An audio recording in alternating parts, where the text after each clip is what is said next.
Yo, assalamualaikum warahmatullahi wabarakatuh.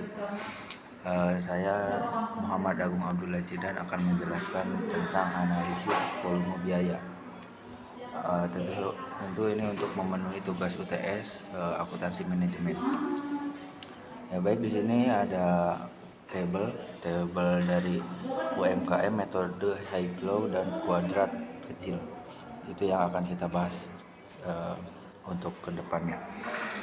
Studi kasus UMKM, produksi kerajinan data, produksi dan biaya total 6 bulan terakhir. Ini adalah tabel 6 bulan terakhir dari produksi UMKM.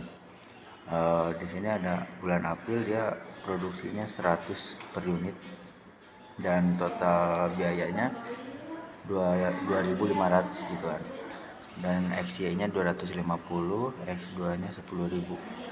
Di bulan Mei dia 150 per unit, total biaya 3.000, XY-nya 450 dan X2-nya 22.500. Dan sebagai berikut Juni dan seterusnya dia 2.700 sampai 3.324, 14.400 dan Juli 180, 3.400, 612 dan sebagai berikut yang ada di tabel berikut.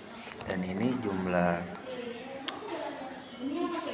hasil jumlahnya yang dari keseluruhan, dia per unitnya dari bulan April sampai September 880 dan total biayanya dia mencapai 18.200 dan jumlah XY-nya dia 2.760 dan X2-nya dia 136.200. Baik, di sini akan melanjutkan metode titik terendah dan tertinggi dengan cara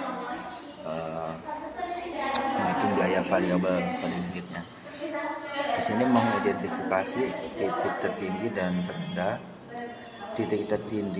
Titik tertingginya ini kan dari tabel di sini adalah dia 200. Nah, kita akan mengambil titik tertingginya 200 di bulan Juni dengan biaya 3.800.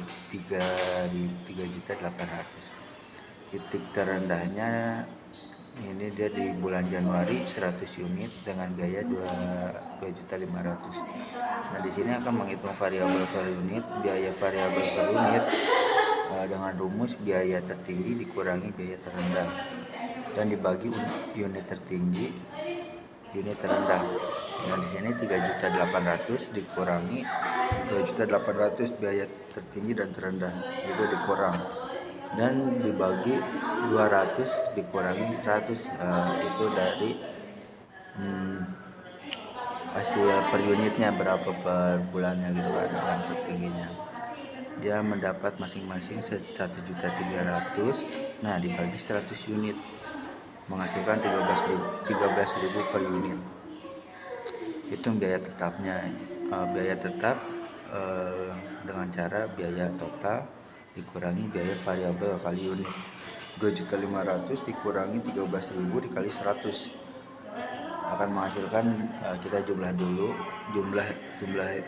yang di dalam kurung ini 13.000 dikali 100 dikurang, hasil dari sini dikurang 200 dikurang 2.500. Hasil dari 1.300 ini dia dapat 1.200. Jadi persamaan biaya Y 1.200 tambah 13.000 X nya, dimana Y total biaya dan X volume. Di sini metode kuadrat terkecil. Gunakan rumus sebagai berikut. Sigma Y dikurangi sigma X, sigma XY dikurang dari hasil X sigma X dan dikali sigma Y gitu kan. Dimana di sini kita sudah menemukan dari soal dimana jumlah N adalah 6 dan sigma X adalah 880. Hitung nilai biaya variabel per unit.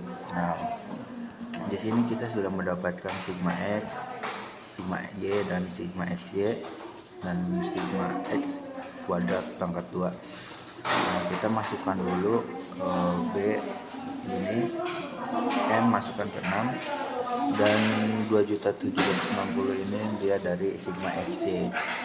Nah, dikurangi dari Sigma X 880 dikali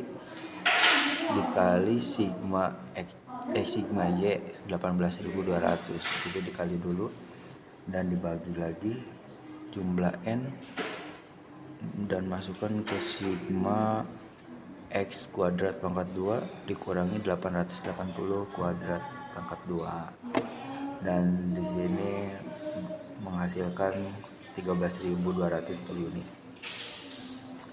Nah, ini lanjutan yang tadi, hitung nilai A biaya tetap 18.200 dikurangi 13.200 dan dikali 880 dibagi 6, hasilnya 1.180. Persamaan biaya yang di sini itu ya 1.180 ditambah 13.200 per unit itu. Perbandingan hasilnya. Nah, di sini metode high glow biaya tetapnya dia 1.200.000, sedangkan biaya variabelnya dia 13.000 per unit gitu kan. Metode least square-nya dia biaya tetapnya dia di 1.180.000, sedangkan biaya variabel dia 13.200. Persamaan ini dapat digunakan untuk memperkirakan biaya total pada level produksi tertentu, perencanaan anggaran, analisis break-even point, pengambilan keputusan terkait volume produksi. Nah, ini dari kesimpulan pembahasan yang tadi adalah kedua metode menghasilkan nilai yang relatif mirip gitu kan, menunjukkan konsistensi dalam analisis. Metode least square lebih akurat karena mempertimbangkan semua data, bukan hanya titik ekstrim gitu. UMKM dapat menggunakan persamaan ini untuk merencanakan biaya produksi, menentukan harga jual, menganalisis titik impas atau back, membuat keputusan produksi. Nah, sekian ya saya jelaskan berikut. Mohon maaf bila ada kurang atau kesalahan kata, tulisan kata atau dalam penulisan teks yang agak kurang baik, mohon dimaafkan. Terima kasih atas perhatiannya dan wassalamualaikum warahmatullahi wabarakatuh. Selamat pertemuan di berikutnya lagi. Bye.